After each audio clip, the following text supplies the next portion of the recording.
over to Chairman Paul Butkus. Good morning, everyone. I'm Paul Butkus, now officially the chair of the Connecticut Historic Preservation Council, and I'm calling to order our October 2nd, 2024 meeting. Attending this morning are the following council members: Beth Ackley, Beth Burgess, myself, Paul Butkus, Tom Elmore, Andy Horowitz, Sarah Nelson, Deanna Rhodes, and Sarah Sportman. A quorum is therefore present. The following is the Historic Preservation Council's format and review of public comment procedures. Given the online format of today's meeting, and for those who are visitors today, I want to review and explain our procedures. The order of presentations. I'll read each motion and ask for the motion to be moved and seconded. Staff will present the agenda item to the council, and council members will have an opportunity to ask questions. If called upon by staff, a representative of the organization may offer statements or address council's questions. For members of the public who wish to speak to the agenda item, we ask that you identify yourself and your affiliation. After all questions have been addressed and statements made, a roll call vote will be taken.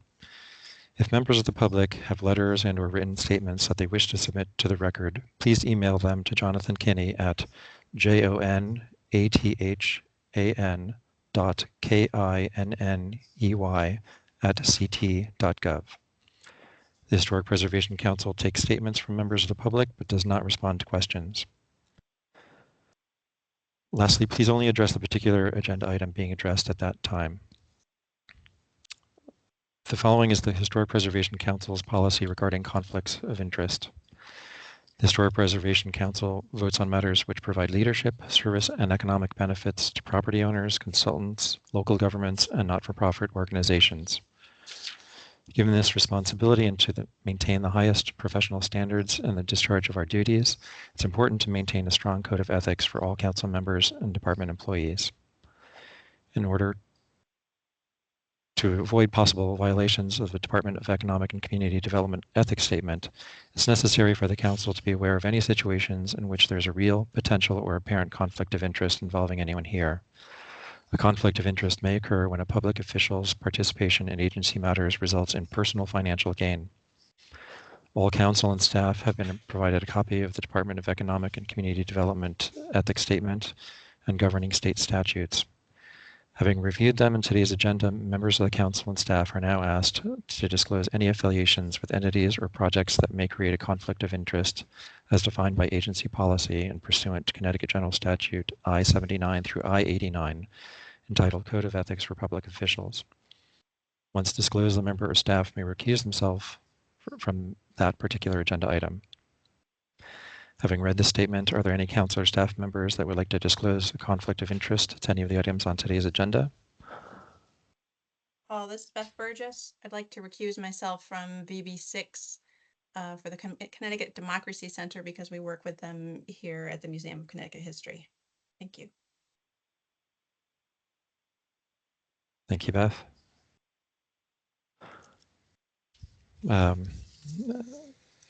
For council members being recused, please make sure that staff has your cell phone number so staff can communicate with you via text message to re-enter the platform. First actionable item, item 4A, the review and approval of meeting minutes for the September 11th, 2024 meeting. The meeting minutes were provided to council members via email from Jonathan Kinney, and are there any corrections? Seeing none, I'd like to motion to approve the minutes. I'll make a motion to approve the minutes. And a second? Sarah Nelson, a second. Beth Ackley? I will abstain. I was not here at the last meeting. V is not here. Beth Burgess? Aye. I will, given a lower number, I'll vote yea. Tom Elmore? Aye. Andy Horowitz? Aye. Sarah Nelson? Abstain, I was absent. Deanna Rhodes? Aye. And Sarah Sportman. Aye. The motion carries. Moving right along. Let me just get my papers together. The next item is state historic preservation grants, new action items. 5B1, a survey and planning grant for the town of East Lyme Historic Structures Report. The motion reads as follows. The Historic Preservation Council votes to recommend the award of a survey and planning grant funded by the Community Investment Act of the State of Connecticut to the below-listed applicant in the amount shown. All grant guidelines and state requirements shall be met by the below-listed applicant upon receipt of a grant as administered by the Department of Economic and Community Development. Staff recommends the application for funding. The applicant is the town of East Lyme, and the project is a consulting services of a 36 CFR qualified architectural historian to prepare an historic structure report for the Brookside Farm, built in 1845, located at 33 Society Road, Niantic. The amount requested is $10,000. Could I have a motion to approve? So moved. Beth Burgess. Thank you, Beth. And a second? Andy Horowitz will second it. Thank you, Andy. Discussion? Good morning, everybody. This is Mary. I'm sorry I'm not turning my camera on. I'm actually under the weather and not looking too good. So I'm just going to proceed. So staff does recommend approval of this application. The town does plan to apply for funding to do a condition assessment. However, as noted in the application, in light of recent findings related to the abolitionist movement, they'd like to start with maybe a little reinterpretation of the house before they move forward with any additional work. And so that whoever comes in to do the condition assessment will have in mind an idea of the significance of the property. Anna Perch, who's the curator of the Brookside Museum, is not here, but I would be happy to answer any questions or take comments. Mary, could you just give a brief description of what the historic structure report is, just in case any council members aren't familiar with that distinction between, where we typically see the conditions assessments, but not the historic structure report? Sure, and very often a condition assessment will also include a deeper history of the house based on its architectural evolution. But in this context, the historic structures report is going to be prepared by a qualified architectural historian who will perform more primary research and just delve into, well, as I said, primary research on the house to discover any new areas of architectural or historical significance. And then a condition assessment generally is more of a physical examination of issues that need to be addressed and treated. But as I said, sometimes a condition assessment will also start with an introduction that's a deeper dive into the history of the property so that it sort of informs the assessment and subsequent preservation. The application notes that nothing has been done to the property since the 1970s, and that was also a period of time when, sometimes historical societies would acquire new properties and then do a sort of aesthetic interpretation rather than an historic interpretation, and make changes to a property that may or may not really be valid. So it's kind of good that nothing has happened since the 1970s, and now they can sort of move forward with this new context. So I don't know if that answers your question or not, but No, that's helpful, Mary. Andy Horowitz. I welcome, celebrate, and endorse this proposal, but I just a note maybe to give back to the organization. They are rightly proud to celebrate the association of this structure with abolitionism, but this is aspiring forward to a very happy story. And I just would remember the words of my teacher, David Blight, who says, America loves to be the country that freed the slaves, but doesn't want to talk about being the country that enslaved all those people. Right. And so there's a reason that the railroad was underground. There was a reason that there had to be a movement for abolitionism, and in moving to tell a happy story, especially with their welcome interest in having the story of politics in the 1850s be one that reflects on the present.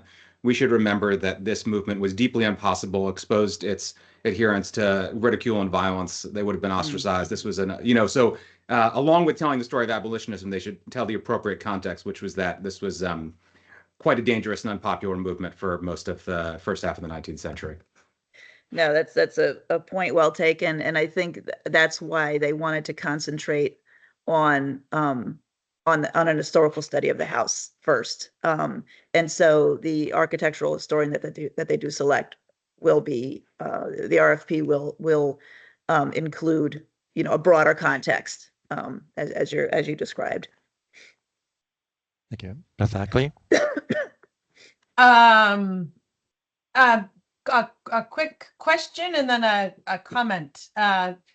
Mary, there were some prior grants that were listed in the application. None of those were for this building, right? Those were just other East Lyme. Correct. Most of them had to do with the Samuel Smith House. Okay. That's what I thought, but I just wanted to make sure.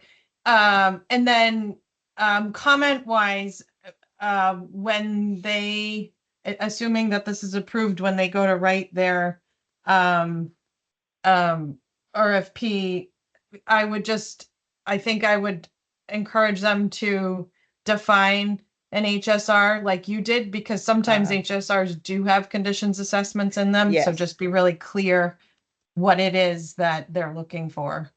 Yeah, definitely. And I think the reason they're going to apply for a separate grant is just so that they have more funding power. Because you're correct. If you kind of look at like the NPS literature, an historic structures report does very often include the physical examination. But this is, yes, I'll make sure that it distinguishes. Yeah, sounds good. Thanks.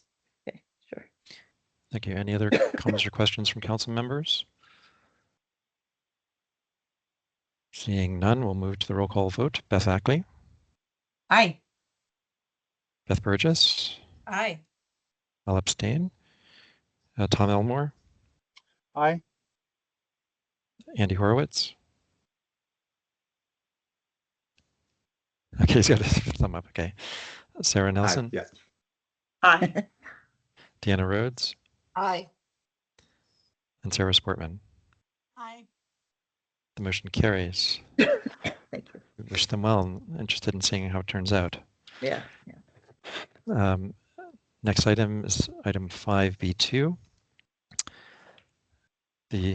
I'll read the motion. The Historic Preservation Council votes to award a survey and planning grant funded by the Community Investment Act to the State of Connecticut to the below listed applicant in the amount shown. All grant guidelines and state requirements shall be met by the below listed applicant upon receipt of a grant as administered by the Department of Economic and Community Development. Staff recommends the application for funding. The applicant is the town of Chester, and the project is a geophysical survey for human burials at the West End Cemetery dated 1813, located at 28 Cedar Lake Road in Chester. The amount is $5,000. Can I have a motion to approve? This is Sarah Nelson. I'll make a motion. And a second? I'll second Sarah Sportman. Discussion? So staff recommends approval of this application. I did discuss it with our staff archaeologist, or one of them, Corey, who has sort of been overseeing this particular grant program, and we think it's a valid application. And Christine Nelson is here, who is the project contact to, I will obviously try to answer any questions, but if I can't, I'm hoping Christine can jump in. Comments or questions from council? Tom Elmore? Thank you, Paul. Mary, can you share your screen and the map? Because I'd like to see where on the map they're proposing to do this, because it wasn't very clear in the application. Oh, okay. Hold on a second. And I'm not questioning the validity of it. I'd just like to see where it is. Sure. Let me see. Oops. Okay. Hold on a moment.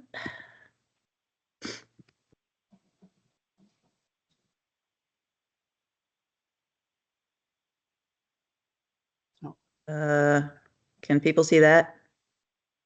Nope. Nope. Oh. Yes. Okay. Oh, okay. I might just be slow.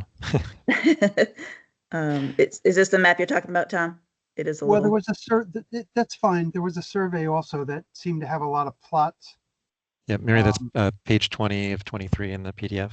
oh, this one? Hold on a Yes. second. There's a larger one, a few more Oh. pages down. Okay. Just go to page 20. Oh. Okay. There you go. How's that? All right. Is that too big or can you see? I mean, should I reduce it? Okay. Is that good? That's great. Mhm.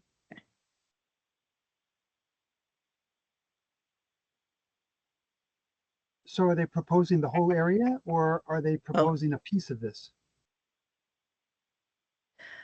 The grant covers up to an acre. Let me just, so I Hi, Mary. assumed, oh, Mary, this is Corey. I just want to Hey, say Corey. that the whole parcel is approximately 1 acre, so it would cover the whole area. great. Oh, all right. Then I misunderstood what I was reading because I thought you were looking for undocumented and unmarked burials, and there seemed to be a lot of headstones there. I was expecting to see a blank corner in the cemetery. Or an empty corner.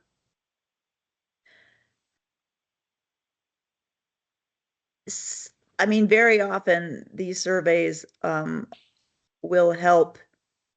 I mean, if markers are shifted or moved, sometimes they just want to verify that there is indeed a burial shaft where the marker is. I have not been to the cemetery, so I don't know if this map represents, a very neatly a neat placement of all of these stones, or if that's just the plot. Okay.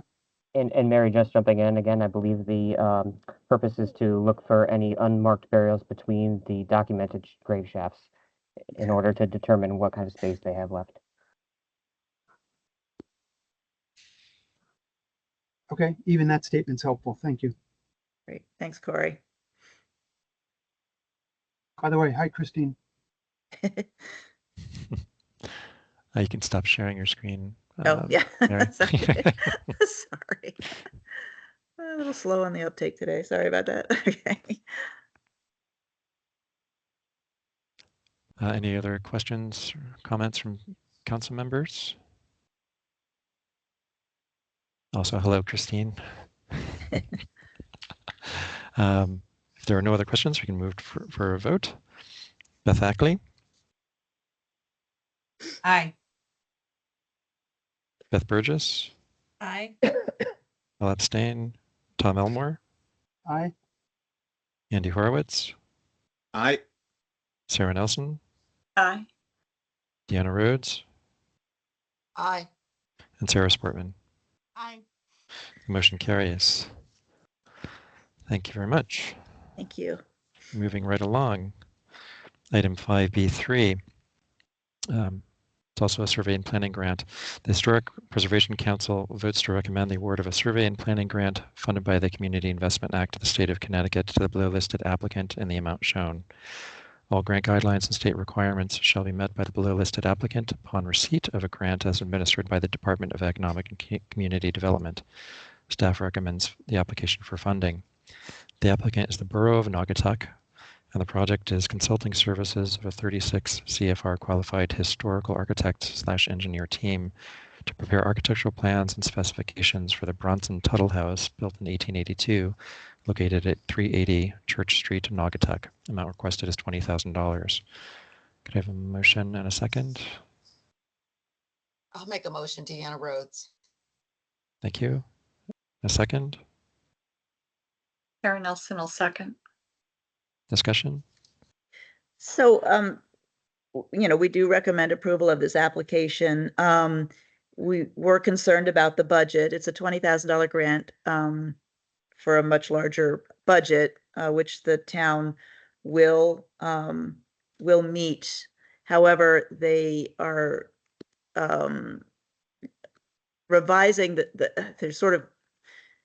they'd like to revise the scope down to plans and specs for the repointing, painting, and water intrusion, and then as funding allows, move forward with some of the other stuff on their list. So I just wanted to provide that clarification. Danielle Goey from the town is here. I believe she was earlier. Hi, Great to answer any questions that maybe that I yeah, can't. sorry, we were a bit confused on the amount and then the matching amount. So originally the amount that we had put in was going to fund all the way through enabling second floor access, like should the planning go all the way through. But considering that we can only get 20,000 with a $20,000 match, we'll go through with the plan with the repointing, painting, and the water intrusion. And then as funding allows, we'll start opening up the second floor and designing the plans and specifications for that.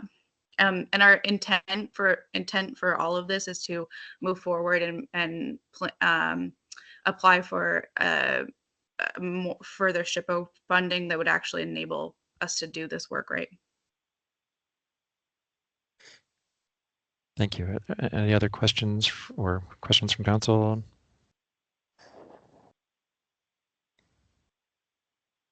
I just wanted to add that we did have a discussion prior with a few staff members from SHPO. We were originally going to apply just to straight do the work, but they suggested that we apply for planning and funding first in order to have a strong application. Thank you. Tom? Thanks, Paul. So a logistical question for council. The application presented the full 9 yards, and now we're getting some clarification. My question to the council is, should we postpone this for a month and have the application redrafted so that it's in line with the funding amount, or do we want to proceed today as per the discussion that's presented? That's a good question, Tom. Sarah, is it possible just to modify the extent, because typically all of these are only partially funded for projects, but yeah, I was thinking about that. I think the thing that you could do is we could modify the motion to clarify what the scope is, just so that we know it's related to the water intrusion and the repointing, etc. That would be a simple way to do it and keep them moving forward. Mm-hmm. Thank you. For your consideration. Yeah. Thank you. I think we would like to keep things moving along, especially if there are issues that need to be addressed to preserve the building. Before we do that, Beth Ackley, do you have a question, or do you want to hold until the modification? It doesn't matter. However it flows best is fine with me. Okay. Can I have a motion to modify the motion?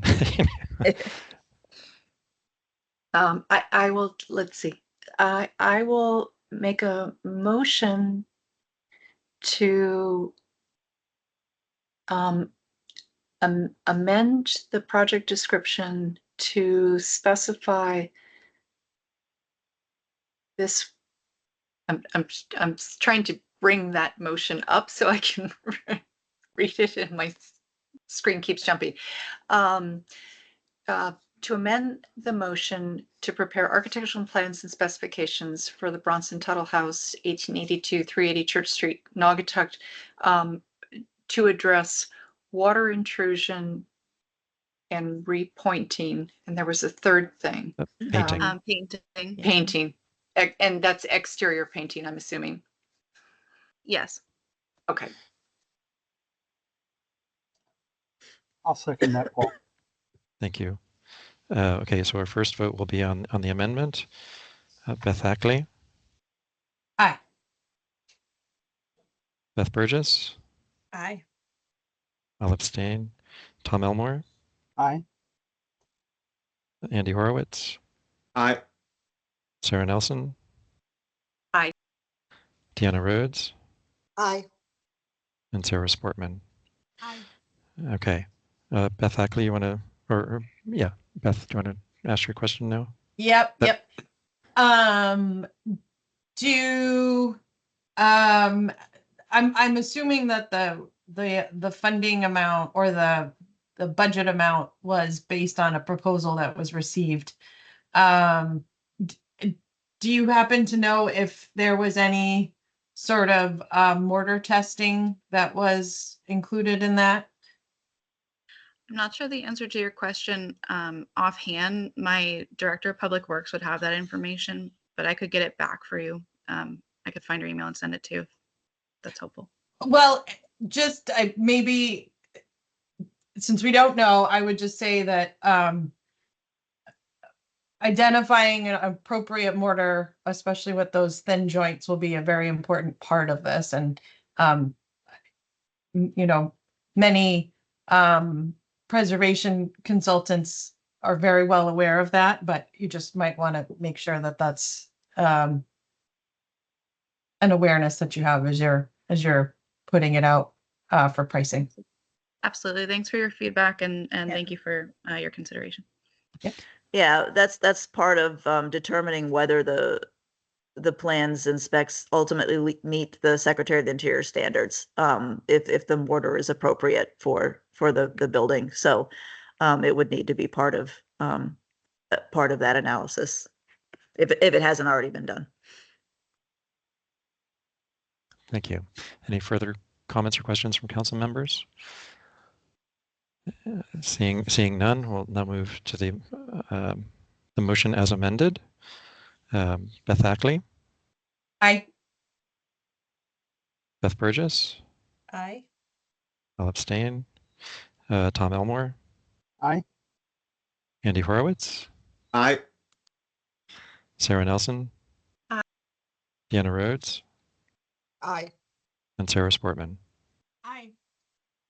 The motion carries. We wish them well. Great, thank you. Next item is item 5B4, another survey and planning grant.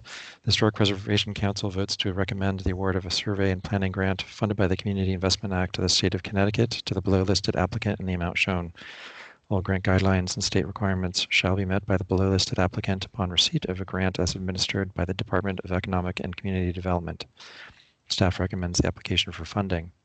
The applicant is the town of Plymouth, and the project is consulting services of a 36 CFR qualified architectural historian to prepare an historic resources inventory for the town of Plymouth.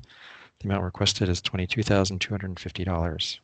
Can I have a motion to approve?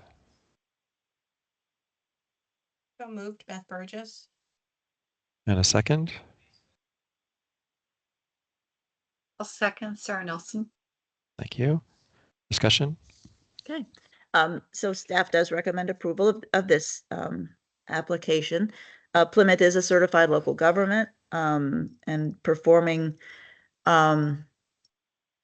surveys, new surveys and updates is a basic responsibility of being a CLG. So we do like to fund that. We did fund not comprehensive, but a survey about 5 or 6 years ago. And so this new survey will add additional unsurveyed properties. And as we found before, Vinnie Klimas is here from the town of Plymouth to answer any questions that I can't.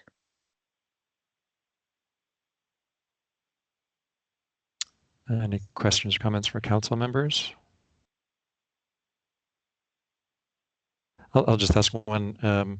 With all of these resource inventories, it's always nice to see some efforts following them up to try to encourage people to get listed or create districts when individual buildings aren't so easily qualified for that. So I would just ask, are there any efforts ongoing to try to encourage the creation of districts or individual listings following this effort?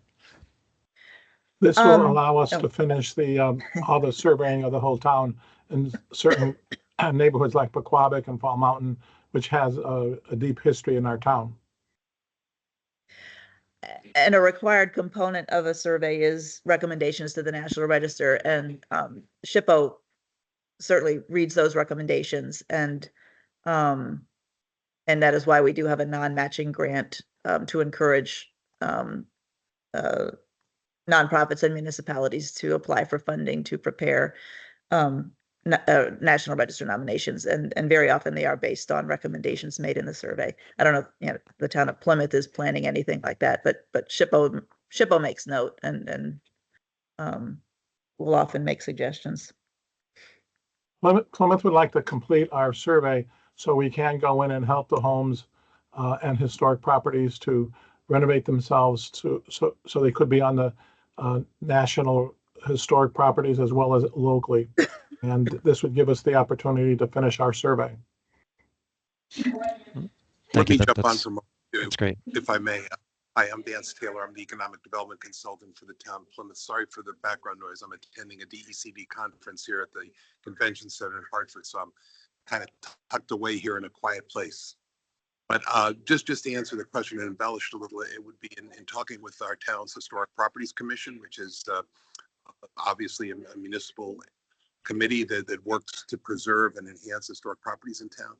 It would be our intent, once we complete this survey, to then reach out to individual property owners, make them aware, hopefully, of whatever loan and or grant opportunities may exist for them, even if it doesn't, even if the property doesn't necessarily qualify for the register, although we would certainly look to do that first. But definitely there would be an outreach effort once this second phase of the assessment is completed.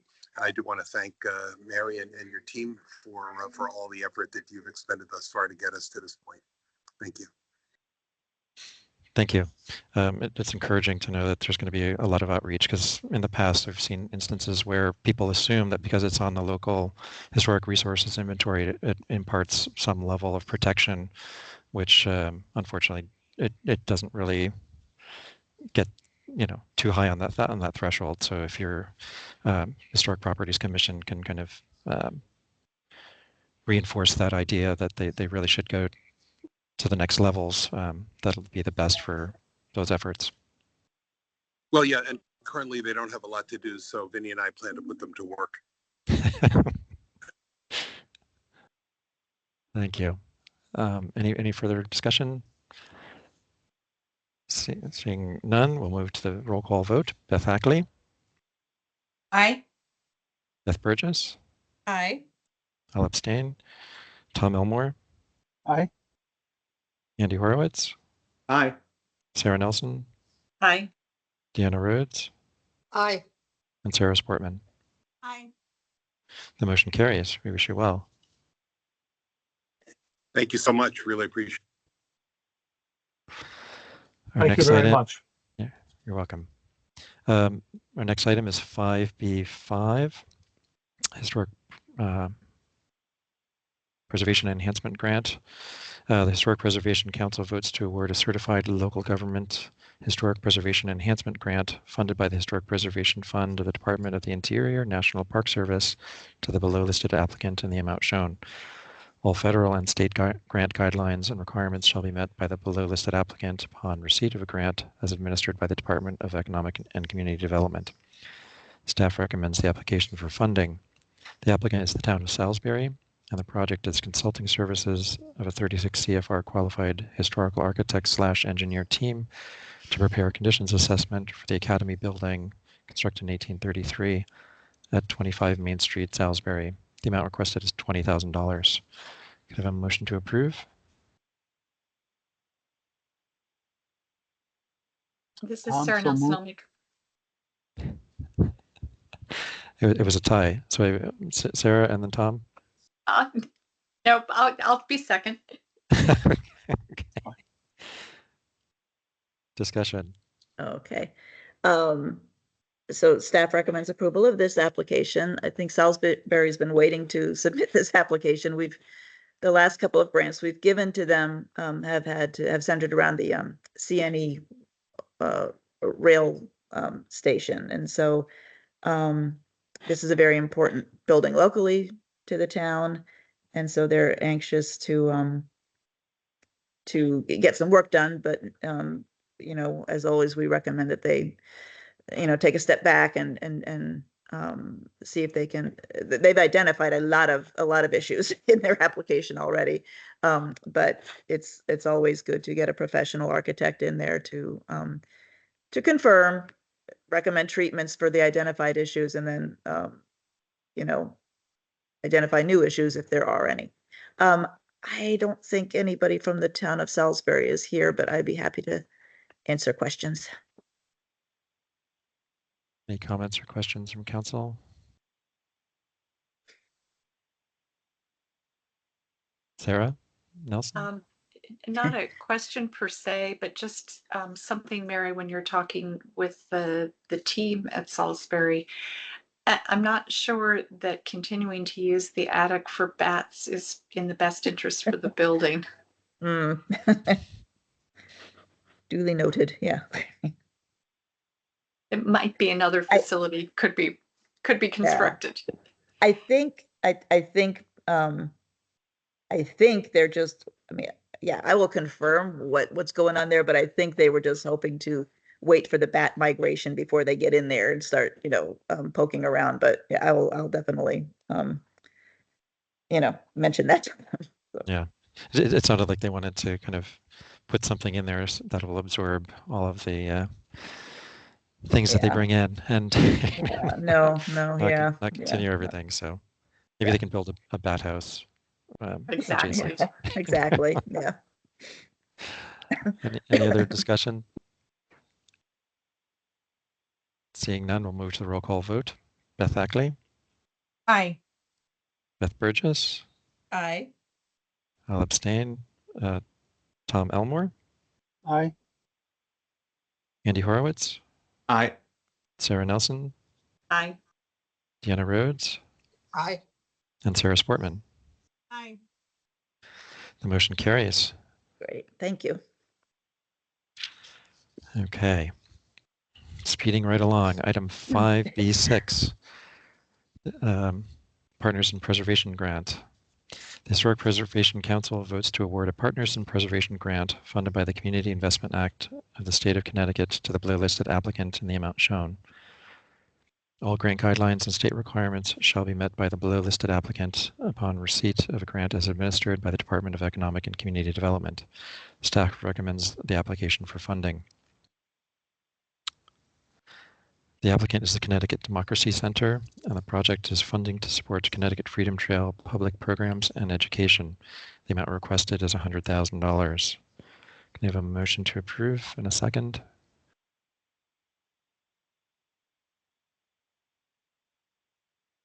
Sarah Nelson, I'll make a motion.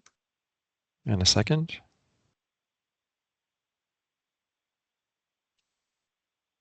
Anyone? Thank you, Tom. And Beth Burgess has recused herself. Right, okay.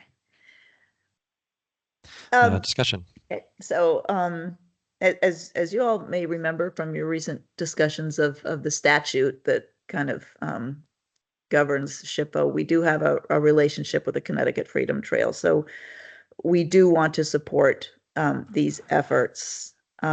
We did, the Connecticut Democracy Center did just finish up a grant that you all awarded to them about 2 years ago.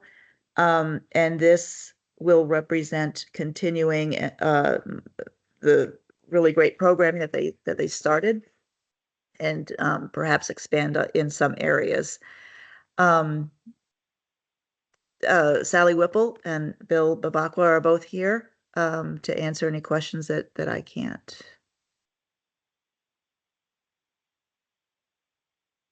Comments or questions from council?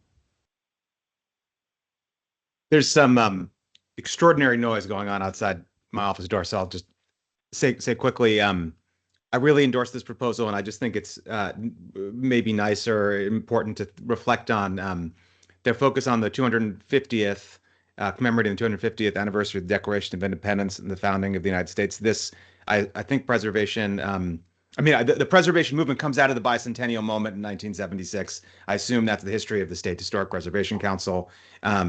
So this relationship is very much in a sort of legacy spirit, and I think we can be proud of supporting it now.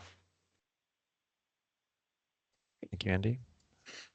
additional comments or questions from council?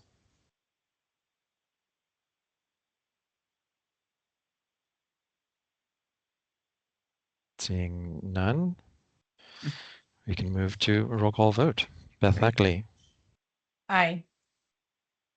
I will abstain. Tom Elmore. Aye. Andy Horowitz. Aye. Sarah Nelson. Aye. Deanna Rhodes. Aye. And Sarah Sportman. Aye. The motion carries. Thank you. Thank you. Look forward to seeing their programming that comes out of this. We'll share that with you. Thank you. Okay, our next item, we skip down to item 7.1, a local historic property study report. Pursuant to Connecticut General Statute, Section 7-147B, subsection C, the Historic Preservation Council votes to recommend approval of the proposed ordinance and boundary for the proposed Old Elm Street Historic District as presented in the study report transmitted by the Town of Madison on September 23rd, 2024. Can I have a motion to approve? Oh, actually, is Beth back? I just in? texted her, here she but she'll is. be back in a second. She's not back yet. She's just in. Can I have a motion to approve? This is Sarah Nelson. I'll make a motion. And a second?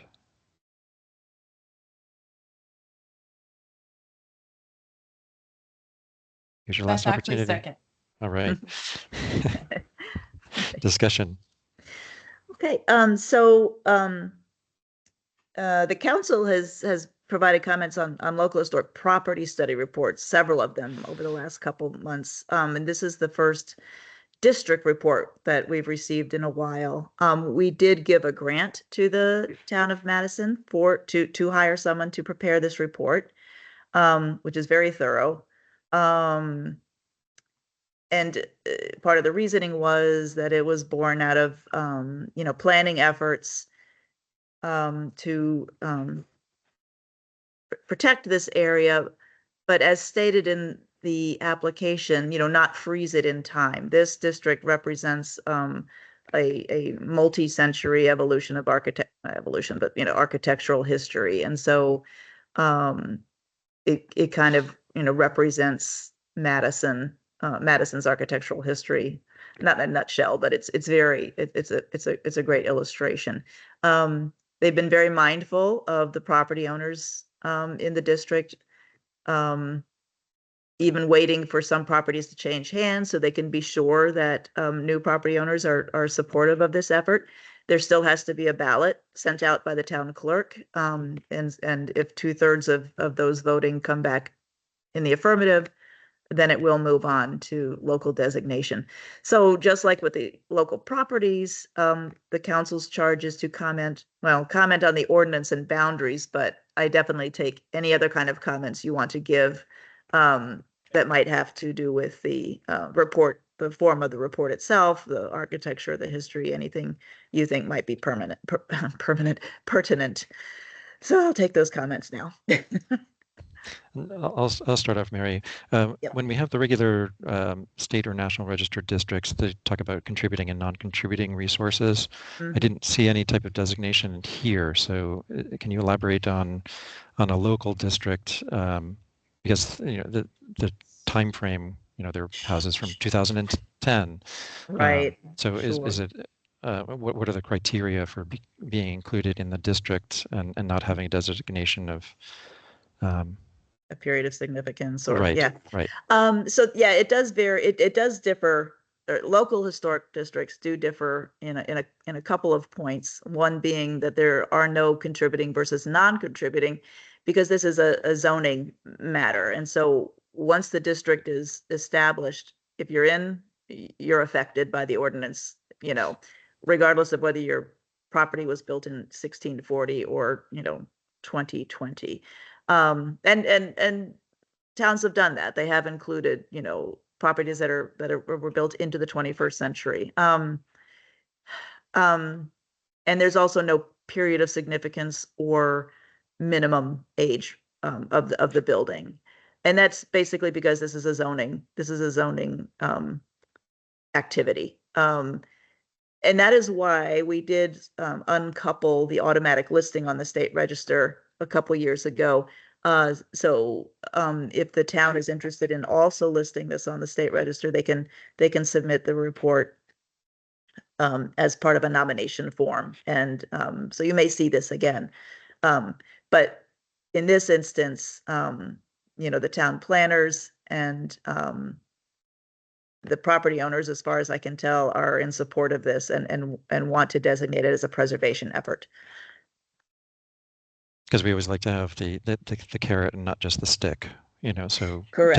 taking the next step to get at least state listing will make it, that carrot to actually make tax credits available and things like that. So we would encourage them to kind of consider doing the next step. Beth Hackley, you have a question?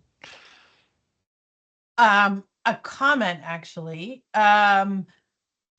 This is because Mary invited any technical comments.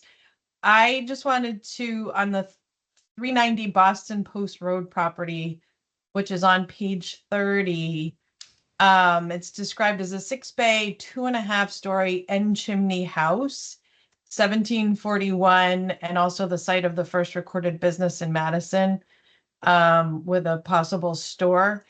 The front is eclectic, and I guess a more apt description might be, well, let me back up. It looks more like from the front that it was a square house with an addition on the side, but possibly a store addition. So it might be more accurate to leave it open instead of saying like a 6-bay, 2.5-story end chimney house. The chimneys are at the ends, but that typically describes like a central hall type situation, and this seems like a little more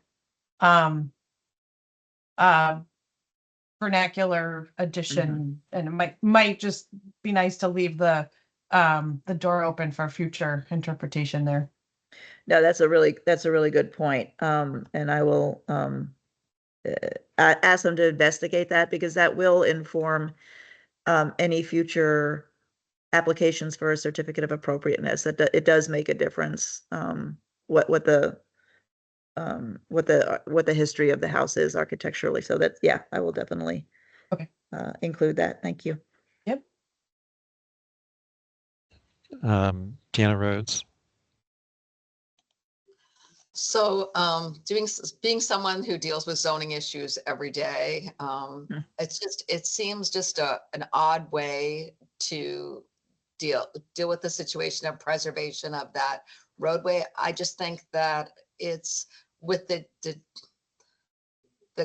large range of the type of architecture and periods that are not considered necessarily historic. I just am concerned about doing that. I know that there's support of the owners, but it just, to me, seems like a very roundabout way to do like an overlay zone with architectural criteria. I don't know. I'm just a little concerned about it. And as far as going to the state for, being a listing of a district, I would say a bunch of those would probably not be contributing. So it's the district boundaries would be very large for many that I don't think necessarily meet the criteria.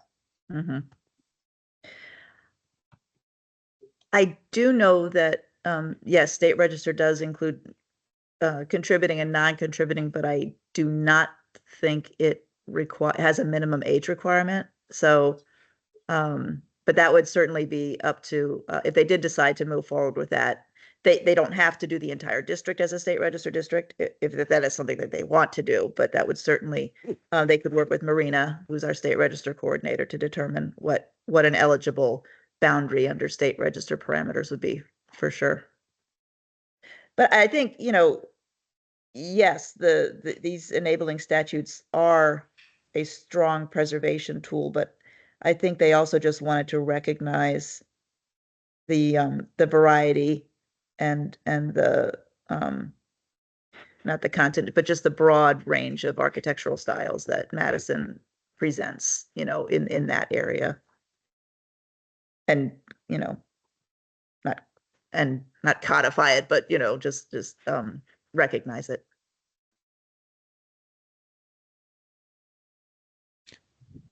Thank you. Tom? Yeah, thanks, Paul. Mary, can you clarify me the sequence of events, or clarify for me the sequence of events? Has the zoning approved this and they're waiting for us? Or are we approving this and then it goes to zoning for approval? That is simultaneous. This was not initiated, but encouraged by the town planning and zoning. But the process is that once the study report is completed, it is submitted simultaneously to our office and the local planning and zoning. And then we each have 65 days to comment. And that doesn't stack. Within the next 65 days, we need to return comments, and the planning and zoning needs to return comments. So we're sort of on a parallel track here. And then it automatically becomes a historic district? No. Comments made are read at a public meeting with hopefully all the property owners and anybody else that's interested attending. And then comments from that public hearing are also incorporated as the study committee sees fit. And then once they have their final study report, and we've seen this, you know, the council has seen a report, and then it might move forward and they might take properties out. They can't put properties in without coming back to us, but they could take properties out. And they present that to the town clerk, and then the town clerk ballots everybody, all the property owners in the district.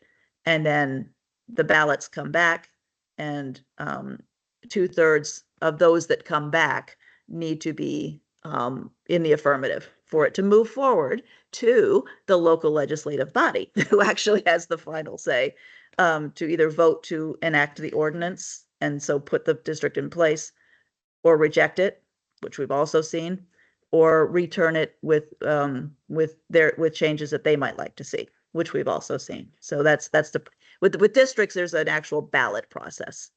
Yeah, no, that's what I thought. So thank you. I appreciate the clarification. Sure. Sarah Nelson? Thanks, Paul. I was just thinking about Deanna's comment, and one of the things that I'm aware of, because I live in the area, is well, first off, so much of our colonial development was along Route 1s, and those Route 1s also, as time progressed, became the commercial corridors. And so these sort of quintessential feeling residential scaled streets get eroded by sequential development, and just off the map, you can sort of see it in the upper left-hand corner. It's a car dealership. It's an auto detailing place. It's a commercial area that's sort of eroded the fabric. So I appreciate what you're talking about in terms of the sort of the overlays, and from a zoning standpoint, having it be clean and clear. But this feels to me like a good additional planning tool for portions of a Route 1 that still retained so much of its original feeling. Thank you, Sarah. Beth Burgess? I have a different kind of comment, so maybe Deanna wants to go next. Okay. Deanna, want to follow up or respond? Sure. Thank you, Sarah. I concur with what you're saying 100%. I just don't think that this is the answer from a pure zoning standpoint. And I agree with the car dealerships and what's eroding these neighborhood feels of like on Route 1, but I really think that they need to look at what the zoning is. I don't think this is the only tool in the toolbox, and I'm not sure it's the strongest one in the sense of what if they really want to stop the dealerships and the commercial convenience stores. This isn't necessarily the right way to do it, is my opinion on it, but I think it's it can be compounded and leveled and all these things work together. So I'm hoping that Madison is looking at their zoning in that area as well, as not just preservation of the buildings, but preservation of uses. So if they want this to remain single family, they need to zone it that way. Right, That's sure. what I'm saying. So I think it's multiple layers. I'm just was concerned that they were trying to do something that won't necessarily solve the underlying issue if that's what they're trying to solve. And Deanna, something like a village district overlay would probably provide them a much more protection than the historic designation. Absolutely, absolutely, because you can really talk about the underlying uses. Exactly. Thank you. Thank you. Beth Burgess? Thank you. Under historical significance, just a comment. I really appreciated the discussion about Native Americans and the diversity of that relationship with Euro folks.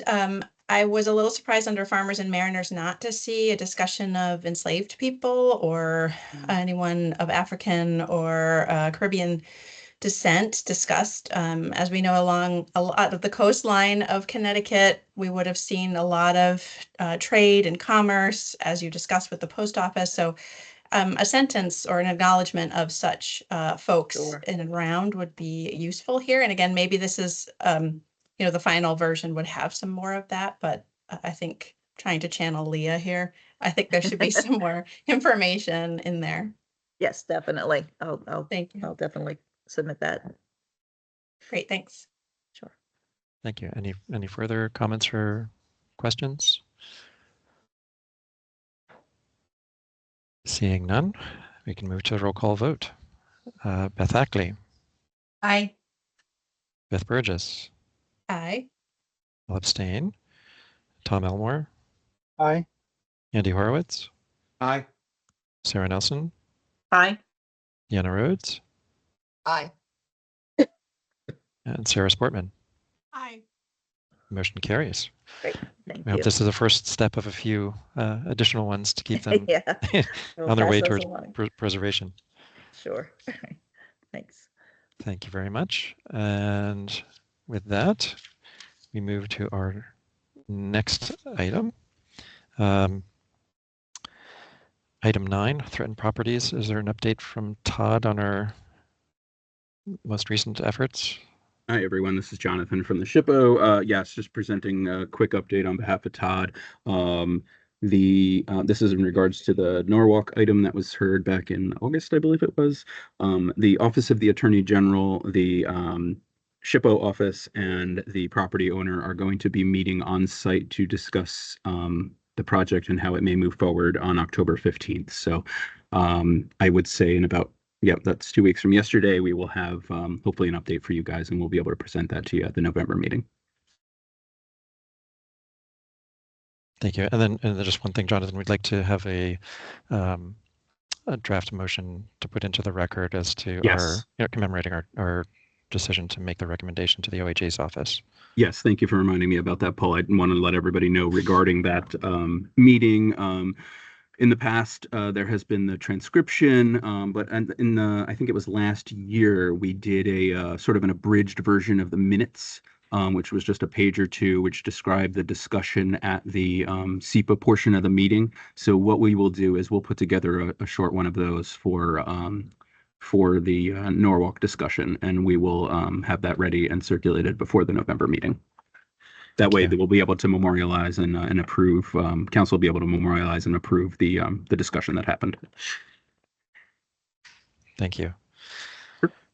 Next item is item 11, the report on the State Historic Preservation Office from Jonathan Kinney. Yeah, thank you, Paul. Just a quick couple of updates here. The first thing I wanted to do is congratulate Paul. He has officially been confirmed as the chair of the HPC. Finally came through from the governor's office, and he has now been appointed chair through January of 2028. So his term will be as chair moving forward. So congratulations to Paul. That's very exciting. And on a related note, I will just let everyone know that I'm happy that it seems like maybe the logjam at the governor's office has broken loose, and that we will be able to finally start getting some appointments and some new members on the council. So I do have some good leads, and I will hopefully be moving those forward shortly, and I will obviously keep you apprised of that. The last thing I had was, I'm sorry, I have two additional things. A couple meetings ago, we had talked about maybe creating a small working group of SHPO staff and HPC members. I put out a call for volunteers, but I haven't heard from anyone. So if you are interested in participating on that small group, please do follow up with me. Again, this was to accomplish two things: to potentially review the HPC related legislation, to look at potential improvements or tweaks, and also to memorialize the working processes between SHPO and HPC so that they are memorialized for the future. So again, please consider that, and shoot me an email if you're interested. And then the last thing I had is I just wanted to let everyone know, I know earlier in the year we were very closely tracking and paying attention to the new SHPO legislation regarding the Connecticut Environmental Policy Act. That legislation was passed during the special session over the summer, and it did take effect yesterday on October 1st. So SHPO is now responsive to that new legislation. We have, I want to thank my environmental review staff that worked really hard to update all the material on the website and create handouts that will help our users, our constituents, guide this new process. It's all up on our website now for ease of use. And the last piece of that is we are working with our legal department to create a template for the agreement documents that will memorialize any mitigation that comes out of that new process. So that is in effect. And if anybody has any follow-up questions on that, please let me know. Thank you. Thank you, Jonathan. Next is item 12, the report on the museum properties by Liz Shapiro. Hi, everybody. Jonathan, why don't you put a link to the new environmental review page, because it's really drop it in the chat. I think people would be interested in seeing it. Sure will.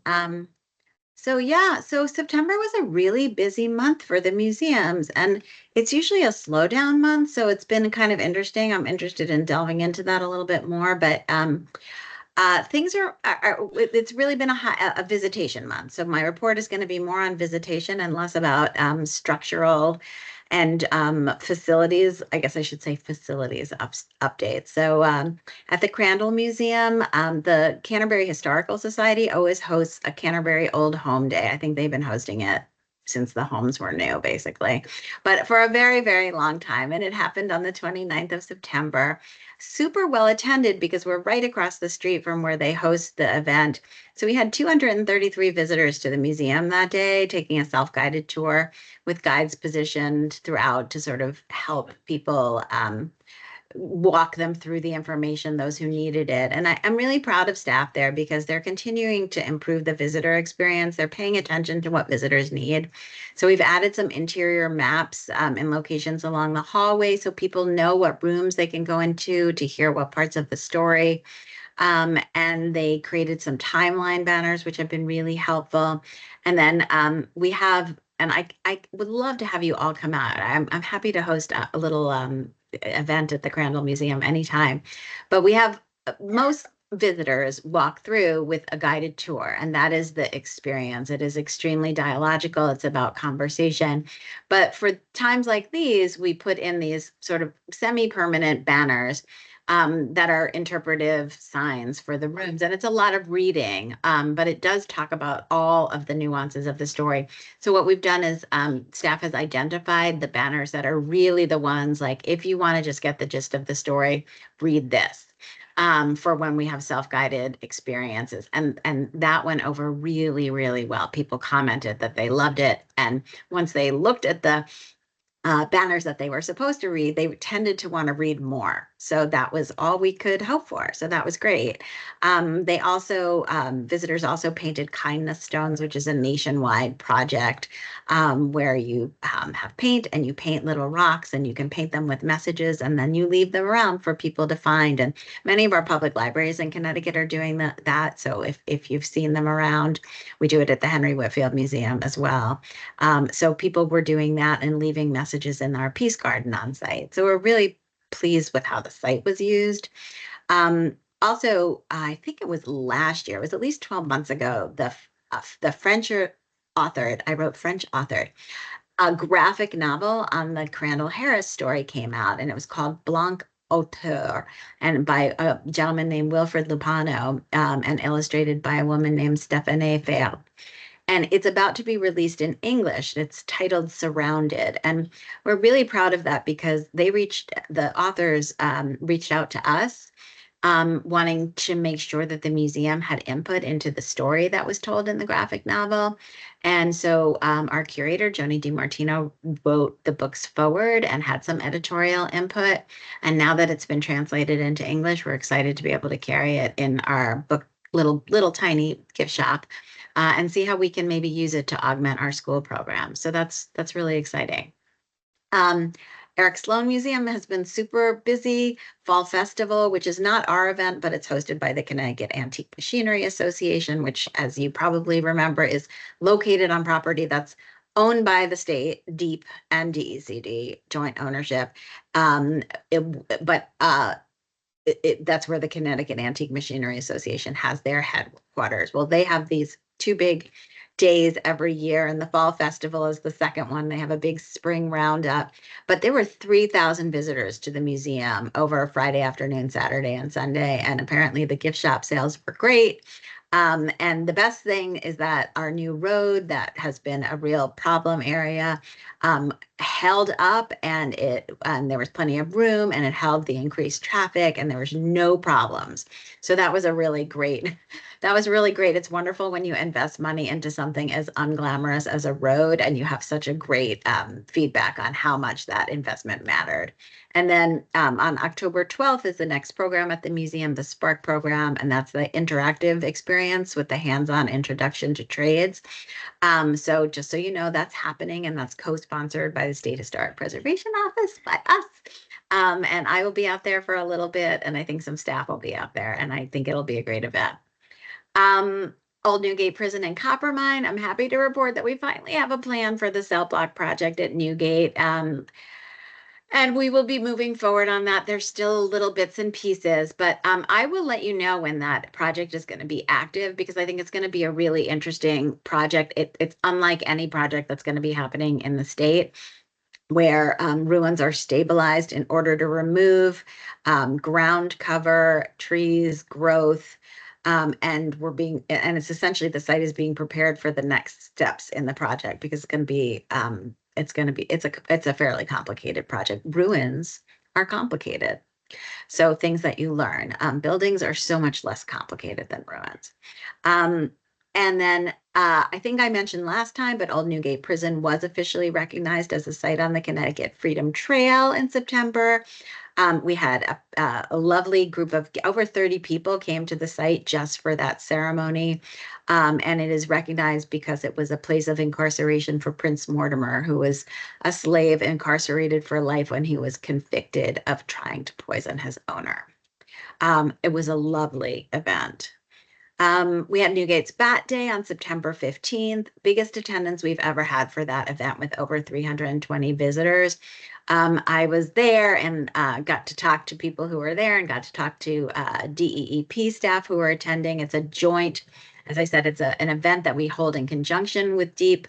They love this event. They love this collaboration. And so that continues to be a success. And then finally, the jack-o'-lanterns are on display again this year. And for those of you who might not have seen it, visitors go down into the mine, and we have over 300 hand-carved, not organic, but inorganic pumpkins, jack-o'-lanterns on display that are lit, and they're there for the whole month. And it's a huge event. People love it. They get to see the mine, they get to hear a little bit of history, they get to see it used in a respectful way, but they also get to tour the site. And so we tend to sell out for this event, and it is a huge financial boon for all of the museums, since we pool our resources. And then finally, Welcome Fest took place at the Henry Whitfield Museum on September 15th. I don't have the numbers, but I was there for a couple of hours. The place was packed. It was also the biggest Welcome Fest event we've had. And it is a really cool event. There's a stage under a tent where there was a really cool puppet show that talked about mixtures, intermingling of cultures and Southeast Asian music.